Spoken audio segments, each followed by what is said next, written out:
नमस्कार प्यारे साथियों, मैं भी आप सभी भावी अध्यापक एवं अध्यापिकाओं का स्वागत करता हूं अपनी यूट्यूब चैनल यूपीडी पाठशाला में। आशा करता हूं आप सभी स्वस्थ होंगे, मस्त होंगे और ज़बरदस्त होंगे। आप सभी की पढ़ाई भी ज़बरदस्त चल रही होगी। तो आज हम लोग देखने वाले हैं डीएलएड फर्स्ट सेमेस्टर 2016 की प्रश्न पत्र को, जो कि हमारा बाल विकास का होने वाला है, चाइल्ड डेवलपमेंट का। ठीक है, तो आज हम लोग इसमें ऑब्जेक्टिव क्वेश्चंस को डिस्कशन करेंगे बहुत ही अच्छे तरीके से।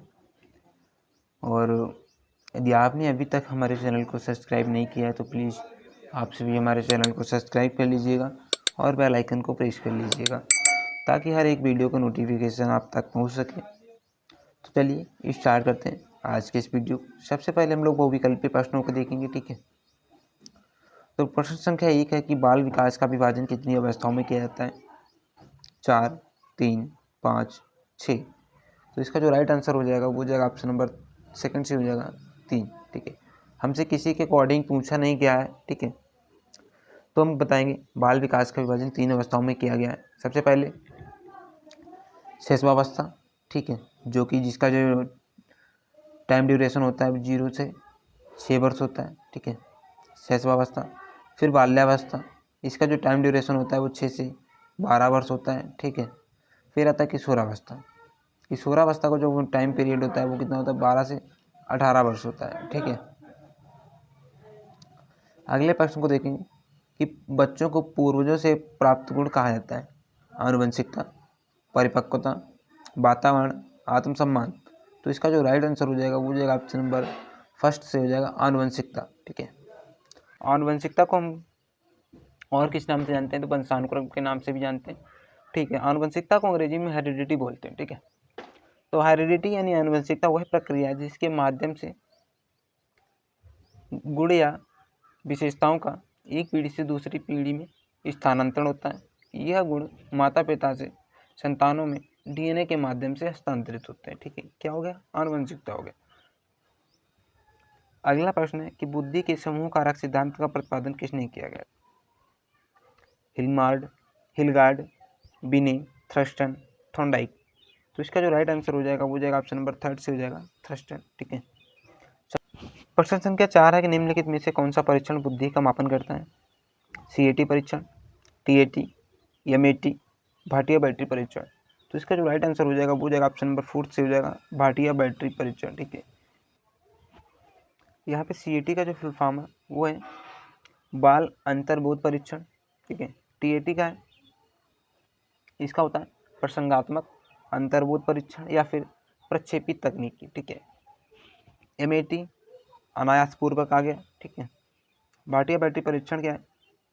तो बैटरी जो होता है 5 उपप्रयोगों से मिलकर बना हुआ होता है। ठीक है, इसीलिए इसको क्या नाम दिया गया? भाटिया बैटरी परीक्षण। ठीक है,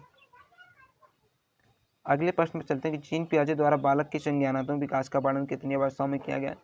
तो जीन पियाजे द्वारा बालक के संज्ञानात्मक विकास का जो वर्णन है वो 4 भागों में वर्गीकृत किया गया है। कौन कौन सी है वो अवस्थाएं? संवेदी गामक अवस्था, जिसका जो टाइम पीरियड का होता है वो 0 से 2 वर्ष होता है। ठीक है, फिर आता है पूर्व संक्रियात्मक अवस्था, जिसका जो टाइम ड्यूरेशन होता है वो होता है 2 से 7 वर्ष तक होता है। ठीक है, फिर आता है मूर्त संक्रियात्मक अवस्था, जिसका जो टाइम ड्यूरेशन होता है 7 से 11 वर्ष होता है। फिर आता है अमूर्त संक्रियात्मक अवस्था, इसका जो पीरियड काल होता है वो 11 से प्लस होता है, यानी 15 तक कह सकते हैं। ठीक है, आपसे इसका क्रम भी पूछ सकता है कि जीन पियाजे द्वारा बालक के संज्ञानात्मक विकास में तीसरी अवस्था कौन सी है? तो फिर आपको उसके हिसाब से जवाब देना पड़ेगा, जो कि हमारा मूर्त संक्रियात्मक अवस्था। इसका जो पीरियड काल होता है वो क्या होता है? 7 से 11 वर्ष होता है। ठीक है, आप सभी को ये भी ध्यान रखना है इसका।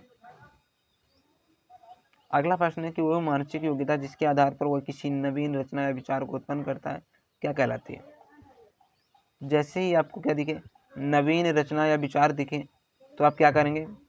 सीधा सृजनात्मकता को टिक करेंगे। ठीक है, इसका जो राइट आंसर हो जाएगा ऑप्शन नंबर थर्ड से हो जाएगा सृजनात्मकता। सृजनात्मकता में क्या होता है? जैसे आप कोई किताब लिख रहे हैं या फिर पढ़ रहे हैं तो क्या है? सृजनात्मकता है। ठीक है, अगला प्रश्न है कि व्यक्ति का संपूर्ण व्यवहार प्रेरणा जो उसकी समस्त विशेषताओं के योग को व्यक्त करता है क्या कहलाता है? तो क्या कहलाता है? व्यक्तित्व, रुचि, प्रेरणा या फिर कल्पना। तो इसका जो राइट आंसर हो जाएगा वो जाएगा ऑप्शन फर्स्ट से हो जाएगा व्यक्तित्व। ठीक है, व्यक्तित्व हमारा क्या है? इसे हम ये हमारा पर्सनालिटी, अंग्रेजी भाषा के पर्सनालिटी सबसे मिलकर बना हुआ है, ठीक है। और जो पर्सनालिटी है वो लैटिन भाषा के पर्सोना सबसे मिलकर बना हुआ है, ठीक है, जिसका अर्थ होता है मुखौटा, ठीक है। प्रश्न संख्या 8 है कि टीएटी व्यक्तित्व परीक्षण का निर्माण किसने किया था? तो इसका जो राइट आंसर हो जाएगा वो हो जाएगा ऑप्शन नंबर 4 से हो जाएगा, मरे एवं मॉर्गन, ठीक है। इसका जो निर्माण किया था इन्होंने 1935 ईस्वी में किया था, ठीक, ये भी आपको ध्यान रखना है।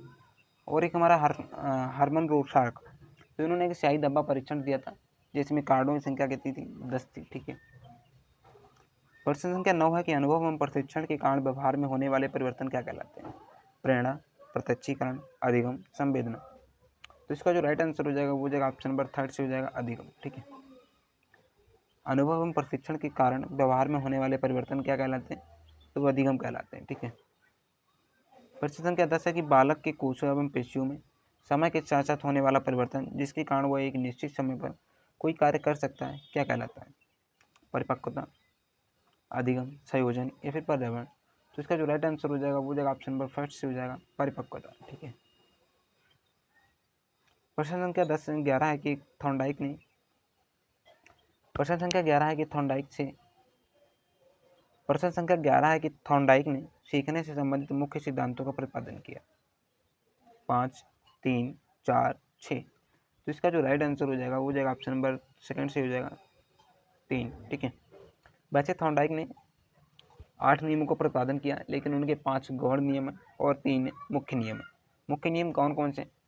तत्परता का नियम, अभ्यास का नियम, प्रभाव का नियम, ठीक है। प्रश्न संख्या 12 है कि पावलाव ने अपने सीखने के सिद्धांत का प्रतिपादन किसके ऊपर किया था? तो पावलाव ने किसके ऊपर अपना प्रयोग किया था? तो कुत्ता के ऊपर किया था, ठीक है। इसका जो राइट आंसर हो जाएगा ऑप्शन नंबर 3 से हो जाएगा, कुत्ता, ठीक है। पावलाव, यानी इसको हम ऐसे रिलेट कर सकते हैं कि सबसे पहले मनुष्य का जो पालतू पशु था वो कौन सा था? कुत्ता था, ठीक है। तो पावलाव यानी पालतू, तो इसको हम रिलेट करेंगे कुत्ता से, ठीक है। और वनमानुष पे किसने किया था? कोहलर ने किया था। बिल्ली पर पुनः प्रयोग किसने किया था? तो थॉर्नडाइक ने किया था, ठीक है। प्रश्न संख्या 13 कि थॉर्नडाइक ने अपने सीखने के सिद्धांत का प्रतिपादन किसके ऊपर किया था? कुत्ता, तोता, मनुष्य, बिल्ली। तो इसका जो राइट आंसर हो जाएगा वो जाएगा ऑप्शन नंबर 4 से हो जाएगा, बिल्ली, ठीक है। थॉर्नडाइक ने अपना प्रयोग किस पर किया था? तो बिल्ली पर किया था। एक भूखी बिल्ली को पिंजरे में बंद किया था, उसमें क्या किया उन्होंने? एक चटकनी लगा दी, ठीक है। तो बिल्ली को जब भी भूख लगती तो फिर क्या वो उछल कूद करती, और उछल कूद करती एक बार उसका क्या हुआ कि उसका पैर चटकनी के ऊपर पड़ गया, उससे गेट खुल गया और बाहर रखा हुआ जो उद्दीपक था या फिर भोजन था वो उसको मिल गया। फिर यही प्रक्रिया उसके साथ लगातार कई दिनों तक होती रही। फिर एक दिन ऐसा आया कि बिल्ली को बिना झटपटाए सीधा चटकनी पर पैर रखने के बाद भोजन की प्राप्ति होना, ठीक है। प्रश्न संख्या 14 है कि कोहलर के सीखने के सिद्धांत को किस नाम से जाना जाता है? पूर्ण, आकृति या संपूर्ण सिद्धांत, पूर्वबोध सिद्धांत, उद्बोधन सिद्धांत या फिर क्रियात्मक सिद्धांत। तो इसका जो राइट आंसर हो जाएगा ऑप्शन नंबर 1 हो जाएगा, संपूर्ण सिद्धांत, ठीक है। क्वेश्चन नंबर 15 है कि व्यक्ति की वह मानसिक प्रवृत्ति जिससे वह विभिन्न परिस्थितियों में सामाजिक और व्यक्तिगत समायोजन करने में समर्थ होता है क्या कहलाती है? समंजन, मानसिक स्वास्थ्य, आत्मसात, प्रक्षेपण। तो इसका जो राइट आंसर हो जाएगा वो जाएगा ऑप्शन नंबर 2 से हो जाएगा, मानसिक स्वास्थ्य। तो दोस्तों आप सभी कमेंट बॉक्स में बताइएगा कि आज की वीडियो आप सभी के कैसा लगा, और वीडियो पसंद आया हो तो लाइक करें और चैनल को सब्सक्राइब करना ना भूलें। Thank you for watching. मिलते हैं नेक्स्ट वीडियो में, तब तक के लिए टेक केयर, बाय बाय।